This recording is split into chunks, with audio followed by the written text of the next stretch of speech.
Hello and welcome to Euphoria. In this series of videos I'll be explaining how I developed the concept, design and build for a LEGO MOC, or my own creation.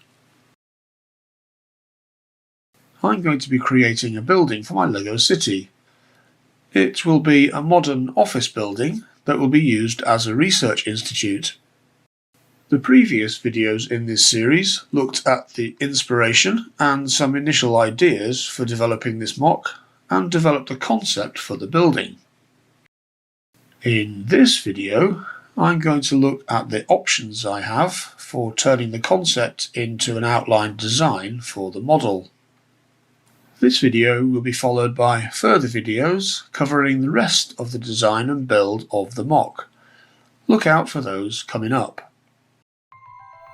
So before we begin, let's remind ourselves of the concept for this MOC. It's going to be a very modern style building, looking like it's made out of steel and glass. It will be a straight modular building on a 32 by 32 stud base plate, or a 48 by 32 stud base plate, 4 or 5 stories high, with separable floors as for modular buildings. I don't want it just to be a square block, so I'm hoping to develop a building with an interesting shape using curves and slopes. It will be a full building, built to minifig scale and modular standards. It will use the colour palette and parts similar to the Avengers Tower battle set. The backstory for this MOC is that it will be a research institute for an organisation called Ensgrave Enterprises. So I call this the Ensgrave building.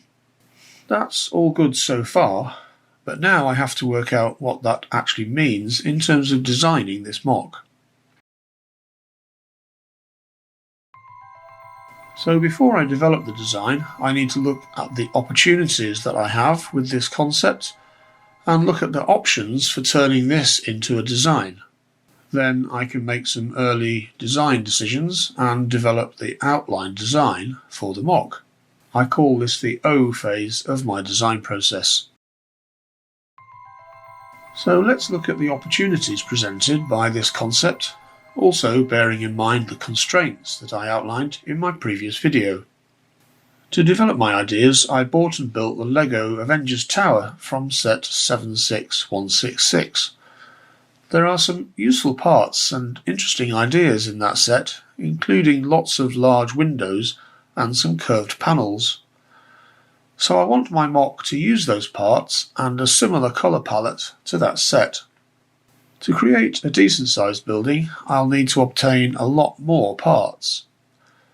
As the Avengers Tower is a current and popular set, there's plenty of availability of those types of parts, either direct from LEGO or from the aftermarket from such sources as Bricklink. If you want to see how I built that set, please see the video on my channel. There's a link in the description below and in the card above.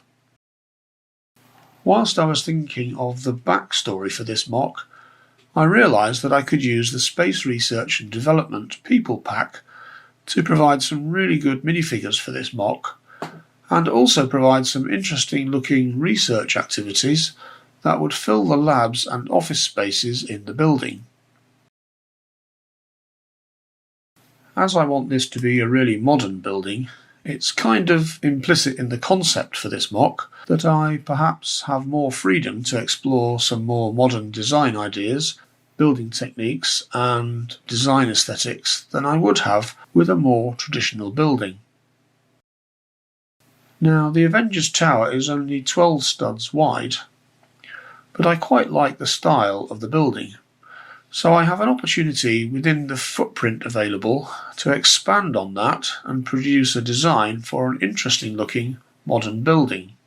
If I stick with the concept of having a 4 or 5 story building, then I have lots of space inside for the different research activities that can be provided by the People Pack. So now I'm going to look at some of the main options I have for the layout of this building.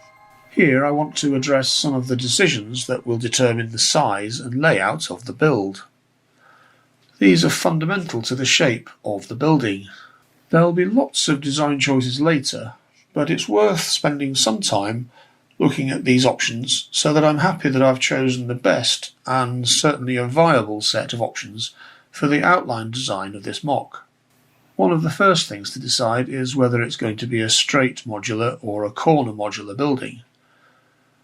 I more or less decided during the concept development stage that I wanted this to be a straight modular building. Although that does limit the design options somewhat, I still think it's right, as it means I can consider the design without having to worry about going round a corner as I would with a corner modular building. Now, a standard modular building is on a 32 by 32 stud baseplate, and a straight one, if it's just one building on the baseplate, is therefore 32 studs wide. I think that would be enough to realise a decent modern building. However, if I made it 48 studs wide, it could be a lot more impressive, and it doesn't have to cost that much more. A building that's 48 studs wide can use the same sides as a building that's 32 studs wide, so they don't cost any more.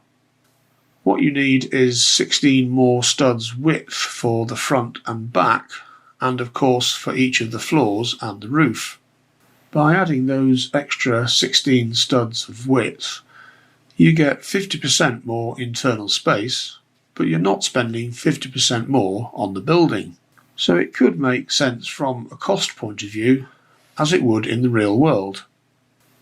I imagine this building to be a modern glass and steel construction. In this style of building, most of the front and back are going to be glass panels or windows. So making it 48 studs wide instead of 32 studs wide would require about 50% more windows. It might need a bit more structure to support the windows and the wider floors, but that could all be affordable. However, having said all that, it will definitely cost more for a larger building. So I'm going to try to come up with a design that could be built as 32 studs wide, but could be expanded to be 48 studs wide if I want to. And I'll see during the design and procurement phases how much the cost difference is and whether I can get the parts for a sensible cost. I want to have some sort of interesting profile for the building, something involving slopes or curves or both. I did wonder about a curved front to the building. Horizontal curves are difficult to achieve in LEGO due to constraints of the bricks available, their sizes, and the need to be structurally stable. I also looked at a building profile that curves up. That would be possible, but it's also quite difficult to achieve, especially if you want to have the separable floors that are required for modular buildings. A sloping profile to the building is more possible. I would need to look at how to achieve that. So I've made some simple maquettes or small models to help me think about the shape of the building. They're not exactly to scale, but represent shapes to give me some ideas when exploring the design options. For example, here's a building with a sloping profile. It uses the sloping bricks with a 75-degree slope, which are the steepest slopes that LEGO does. They're the same ones used in the Avengers Tower set 76166 that I was looking at as inspiration for this building. But this shape has a bit of a problem. The depth reduces as you go higher in the building. Now, a building on a 32 stud deep base plate has a maximum depth of about 20 studs. A sloping profile using those slope bricks slopes in by about 3 studs per story. So after 3 stories, the building will only be 11 studs deep, and after 4 stories, only 8 studs deep. So I can't really make a very tall building that slopes in all the time. There are ways to get around this. I could make the building rise vertically at the bottom and then only slope in further up, or slope only at the bottom and then rise up vertically after that. Or I could introduce a slope in only part of the building, leaving the rest of the building straight. Or I could possibly make the building slope outwards in parts of the building to restore the depth of the floors. So I need to make some decisions about how to employ slopes in the design. Now let's look at curves.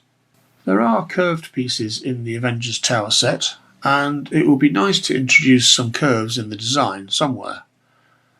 They would soften the building and give some interest to the shape.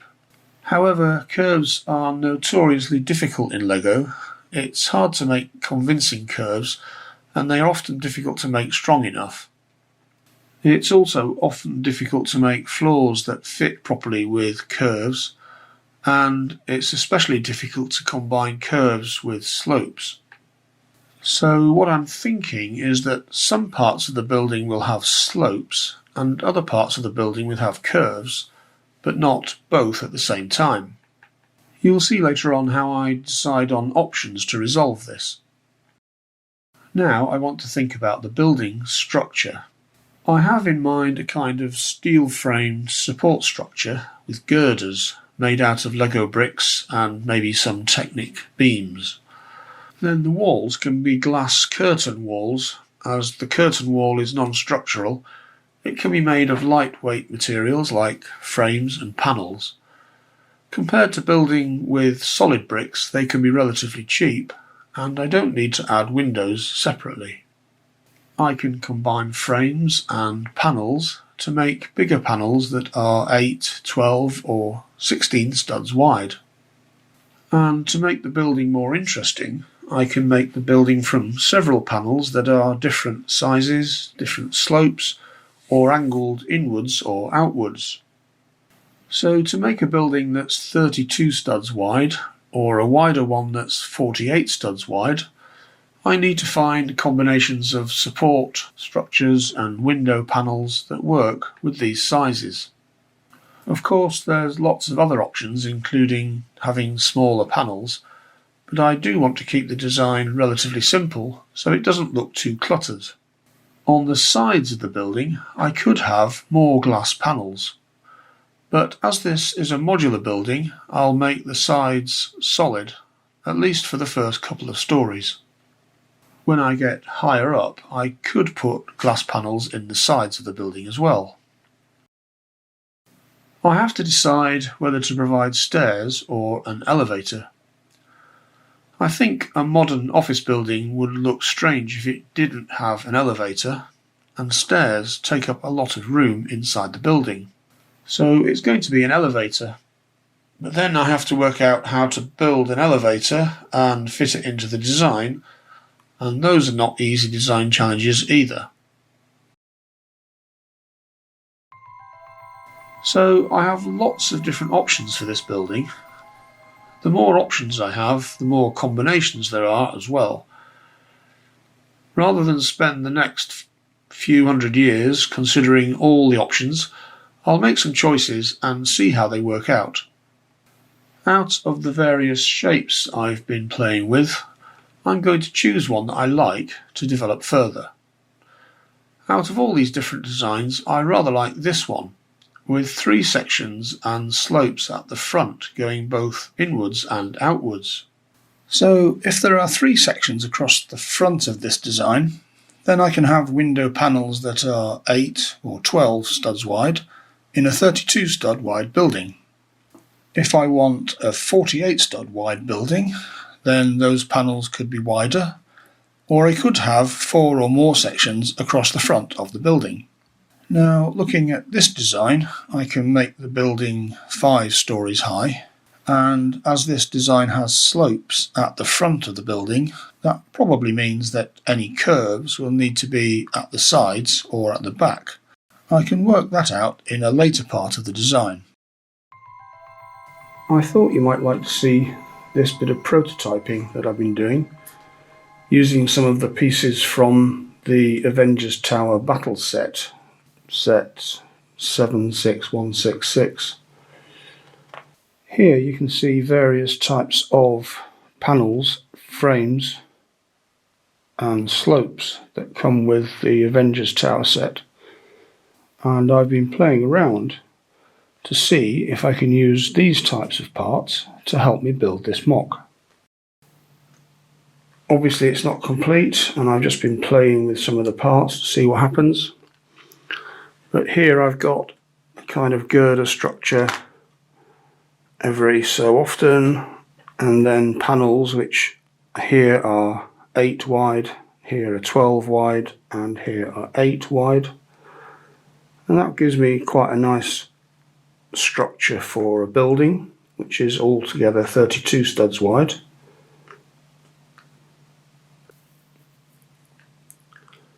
Sometimes when you're playing around with pieces you get happy accidents happening, and here I've ended up with this kind of striped arrangement with transparent light blue, transparent black, transparent light blue, transparent black, and so on. And I can carry that pattern all the way up the building. So that gives me another set of options for the colours that I use, and potentially some patterns within the walls that would make the building much more interesting. Obviously I haven't got enough plates to make the floor plates for the building, or enough panels and bricks to make the walls, but I have been able to have a play at the back using some of the curves that I have available. These are curved panels and curved bricks, and again it uses the same kind of 8, 12, 8 structure, which is the same as at the front. So that's one possibility for some kind of structure using those kind of parts.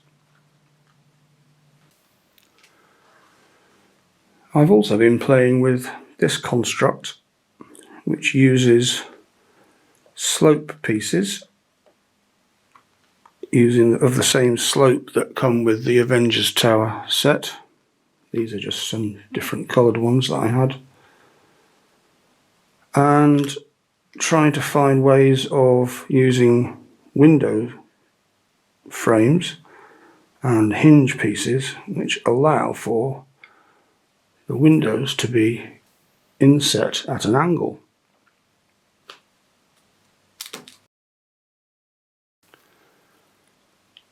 Rather than using the rather complicated Technic pins and Technic plates pieces that come with the Avengers Tower, with this one I've just used these hinge pieces which sit quite nicely at the bottom of the window there and allow it to be hinged in at more or less any angle that I like, and they would, if I turn them round, allow for the window to be hinged outwards as well, and that gives me a way of implementing the slopes in the design.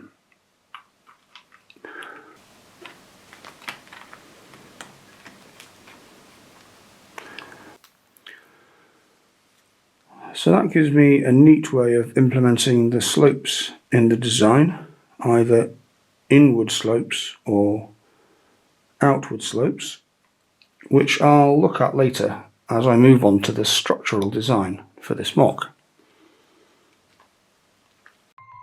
So that was a look at how I developed the outline design for this MOC.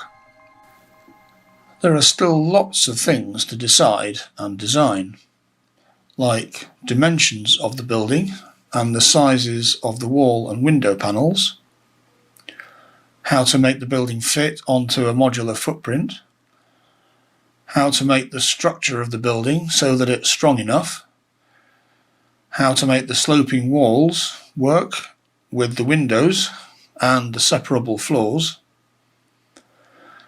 how to build an elevator and how to fit it into the building and floor plates, where the entrances will be, where the other fixed parts of the building like toilets will be, colour scheme for the building, how to incorporate curves and where to fit them in, what to put inside, and last but not least, what bricks I need to complete the build.